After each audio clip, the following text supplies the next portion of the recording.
As pessoas têm que perder o receio de entrar no museu, porque eles acham que, eu não entendo de arte, eu não posso entrar no museu. O museu é um lugar para pessoas chique, o museu é um lugar para pessoas estudadas. Isso não é uma verdade. O museu, ele é um lugar que tem que ser visitado por todo mundo.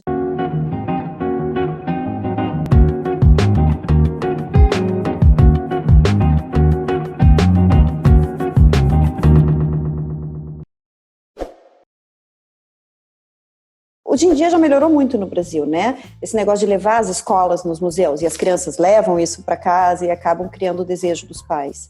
Mas realmente, como atingir essa população de que qualquer um pode ir ao museu, qualquer um é bem-vindo, e você não precisa conhecer ou entender.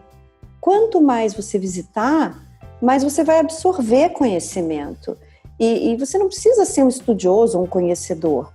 O museu, ele é um espaço que tem que ser democrático, para qualquer pessoa poder visitar. A democratização do acesso, para mim, em primeira e última instância, tem a ver com a possibilidade de promoção dos direitos culturais da população.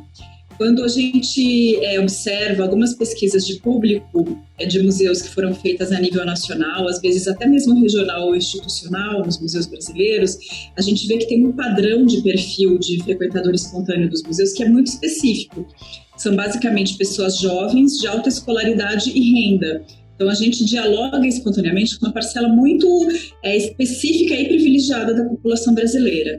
Então, pensar em ações ligadas à democratização do acesso tem a ver com alargar esse perfil de visitantes dos museus, ou tentar diversificá-los.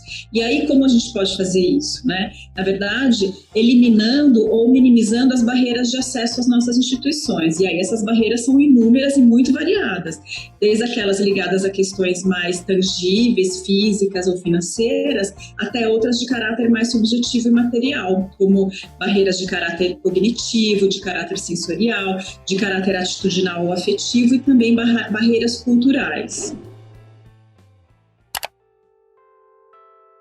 O projeto do ônibus museu é um sonho muito antigo e nesses anos todos, por mais que o Solar do Rosário esteja no centro da cidade, de fácil acesso, a gente sempre achou que a gente precisava fazer mais.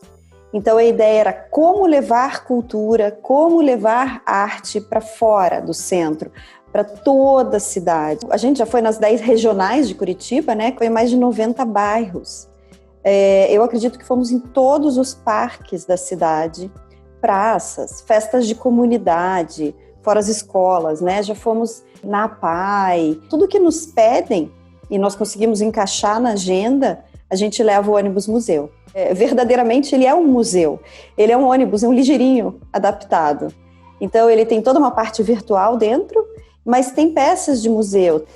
O público-alvo realmente eram crianças de escola municipal, né? O projeto começou com essa ideia, levar o ônibus museu em horários de contraturno de escola para não atrapalhar o currículo escolar. Mas o sucesso começou a ficar tão grande que as pessoas começaram a pedir, mas eu também quero conhecer o ônibus museu. Por que só para as crianças? E por que só escola pública? Claro, a gente sabe que essas pessoas têm menos acesso, mas um dia eu ouvi, todas as crianças têm direito. Eu falei, é verdade, todas as crianças têm direito, mas nesse caso a prioridade é a escola pública. Então as pessoas começaram a se interessar, como é que eu posso ver esse ônibus? Por isso que a gente começou a ir em alguns eventos da cidade, na Rua 15, no passeio público, nos parques. Então, foi pedido mesmo, assim, da comunidade. Eu acho que as crianças, quando elas enxergam que a arte, que a cultura pode ser um trabalho, porque é muito distante do mundo delas, né? Elas falam, vocês têm o melhor trabalho do mundo. Então, eu posso trabalhar com isso, eu posso ser artista, eu posso trabalhar no museu. Então, assim, quem faz a mediação entre as crianças e as peças do museu, enfim, todas as atividades, são estudantes e formandos de artes visuais e história. Então, dessa forma, as crianças conseguem enxergar que eles podem estudar artes, que eles podem estudar história, patrimônio, e eles podem ter um mundo diferente do que eles talvez nunca tenham visto.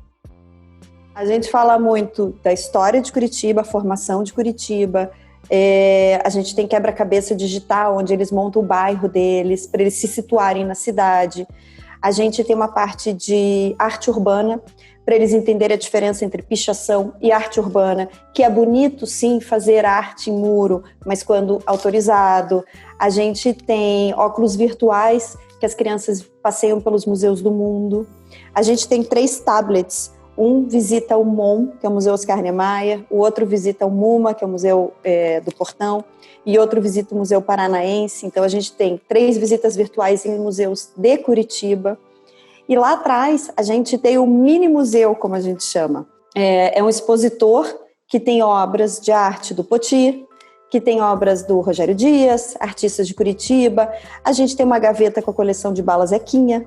A gente tem uma coleção de moedas, para as crianças entendam como é que se começa uma coleção, como é que o museu se forma, que o museu tem várias, não é só quadro, né?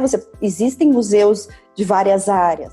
E tem uma coisa muito legal no Ônibus Museu, que é uma coisa bem gostosa, que a gente fez um rap história de Curitiba. É um rap, que a gente achou que esse ritmo as crianças iam curtir, feito todo com animação, que conta a história da formação da cidade. Antes dos meus ancestrais descerem aqui pro sul, há mais de 10 mil anos atrás, já habitavam animais de um período muito antigo e a ciência hoje tem dito.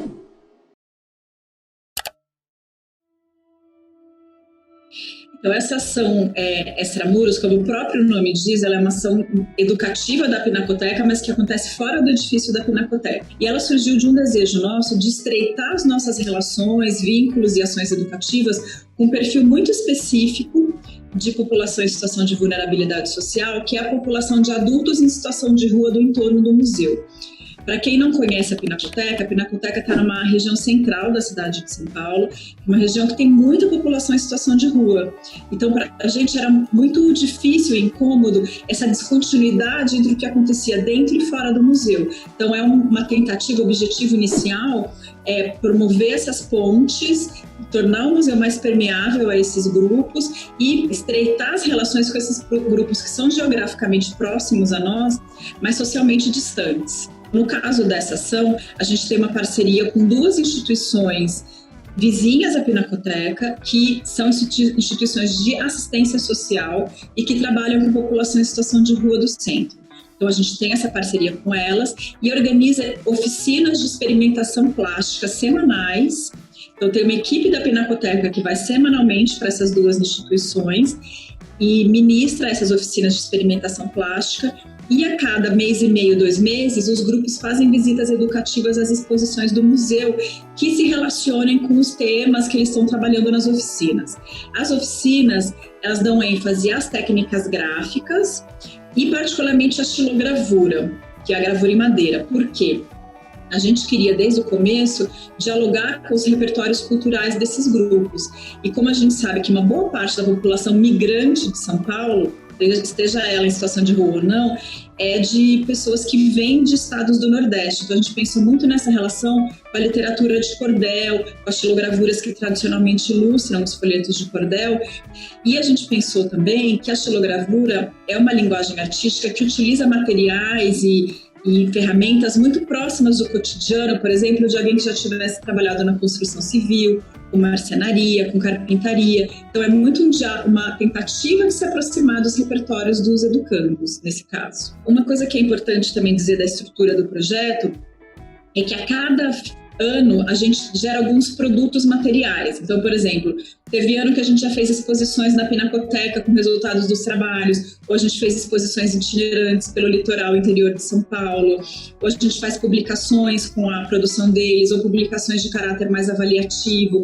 A gente já fez cartazes lambi-lambis, tecidos impressos em estilogravura, enfim, é um projeto muito longevo, ele é muito antigo, então ele tem uma série de desdobramentos.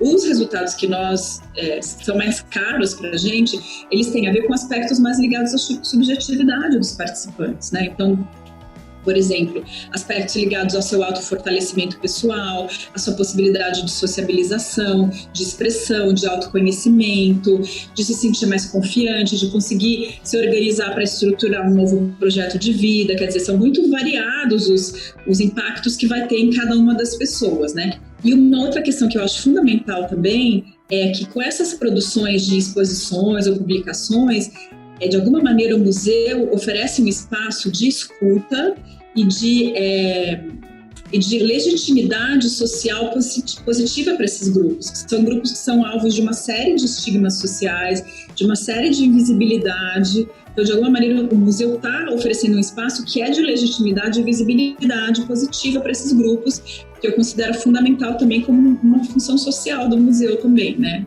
Que não é só legitimar os discursos hegemônicos ou de artistas consagrados, mas também abrir seus espaços para mostrar a produção e as identidades de outros grupos menos hegemônicos da nossa sociedade. Eu bato muito na tecla que a história, a gente está fazendo história hoje, e é importante a gente conhecer a nossa história, de onde a gente veio. E tudo isso é contado através da arte, das pinturas, esculturas, literatura, enfim, a cultura, ela é primordial para a vida. As necessidades de caráter simbólico e subjetiva são comuns a todos nós. E todos têm direito a ter esse tipo de oportunidade também, né? E tem a ver com o que a gente começou falando dos direitos culturais. Democratizar o acesso aos museus é também pensar em ações de acessibilidade para pessoas com alguma deficiência. Esse é o assunto do próximo episódio do Webmusa, não perca!